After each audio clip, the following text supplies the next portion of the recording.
നമ്മുടെ മോട്ടോറുകൾക്കെല്ലാം വരുന്ന പലതരം കംപ്ലൈൻറ്റുകളെ കുറിച്ചുള്ള ഒരുപാട് വീഡിയോസ് നമ്മൾ ചെയ്തിട്ടുണ്ട്. അപ്പോൾ ഇന്ന് നമ്മുടെ അടുത്തുള്ളത് ഏകദേശം ഒരു 5-6 വർഷം പഴക്കമുള്ള ഒരു ഓപ്പൺ വെൽ സബ്മേഴ്സിബിൾ പമ്പാണ്. അതായത് കിണറിലടിയിൽ ഉപയോഗിക്കുന്ന ഒരു സിംഗിൾ ഫേസിൻ്റെ മോട്ടറാണ്. നമ്മൾ അതിൻ്റെ റെസിസ്റ്റൻസ് ചെക്ക് ചെയ്യാൻ നേരത്ത് അതിന് 0 റെസിസ്റ്റൻസ് ആണ്. അതായത് ഡയറക്റ്റ് ബോഡി എർത്താണ് ഇപ്പോൾ ഈ മോട്ടറിൻ്റെ പ്രശ്നം എന്ന് പറയുന്നത്. അപ്പോൾ അതെന്താണെന്ന് അറിയണമെങ്കിൽ നമ്മളത് അഴിച്ച് നോക്കണം. അപ്പോൾ നമ്മൾ വെള്ളമെല്ലാം ചോർത്തി കളഞ്ഞ് അത് കംപ്ലീറ്റ് ആയിട്ട് ഡിസ്മാൻഡിൽ ചെയ്തിട്ടുണ്ട്.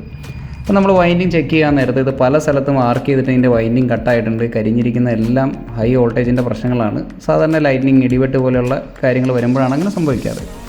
അപ്പോൾ വൈൻഡ് ചെയ്യാൻ മോട്ടർ എടുക്കാൻ വന്ന മനോജനോട് ഇവിടെ വെച്ച് ചെയ്യാമോ എന്ന് ചോദിച്ചപ്പോൾ ആളെല്ലാം റെഡിയാക്കി തരാമെന്ന് പറഞ്ഞ് നമ്മൾ തന്നെ അത് കട്ട് ചെയ്ത് അതിൻ്റെ വൈൻഡിങ് എല്ലാം എടുക്കുന്നതാണ് നിങ്ങൾ കാണുന്നത്.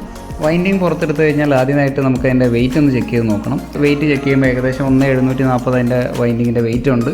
അപ്പോൾ നമ്മളതിന് പറ്റുന്ന പുതിയ അതേ ഗേജിലുള്ള വയറെല്ലാം വാങ്ങിച്ചു. അപ്പോഴേക്ക് ആശാന്ത ഒരു മാനുവലായിട്ടുള്ള വൈൻഡിങ് ഫോർമറെല്ലാം റെഡിയാക്കി അതിന് വേണ്ട ടേൺസ് എല്ലാം നോക്കി വൈൻഡ് ചെയ്തെടുത്തിട്ടുണ്ട്. നമ്മളത് പയ്യെ അത് സ്ലോട്ടിലൂടെ ഇറക്കുകയാണ്. അപ്പോൾ ആശാൻ്റെ അനുവാദത്തോടു കൂടി തന്നെ നമ്മളൊന്ന് വൈൻഡിങ് പരീക്ഷിച്ചു. അത്ര ശോഭനമായിട്ടുള്ളൊരു ഭാവി എനിക്കെന്തായാലും വൈൻഡിങ്ങിൽ ഇല്ല എന്നാണ് ആശാൻ പറയുന്നത്.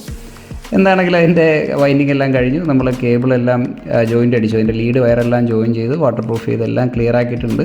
അതിന് ശേഷം നമ്മളൊന്ന് ഇൻസുലേഷൻ ചെക്ക് ചെയ്തു. ഇൻസുലേഷൻ എല്ലാം ഓക്കെ ആയിട്ടാണ് കാണിക്കുന്നത്. നമ്മളത് ടൈ അടിച്ച് റെഡി ആക്കിയിട്ടുണ്ട്.